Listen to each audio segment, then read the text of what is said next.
kula ni kar na ɗimauce.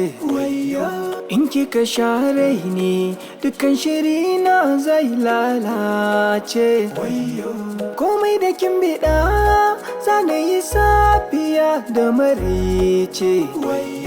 Tamkar jinin jiki kikya a kalbi kin kai kwance. Sakon da zuciya ta ce na baki soyayya ce. Na buɗe kunnuwa jira nake kawai ki amince. In kika ce da ni kin yarda na gama babban dace. Dan Allah karki ce baki so na zan shiga halin wayyo.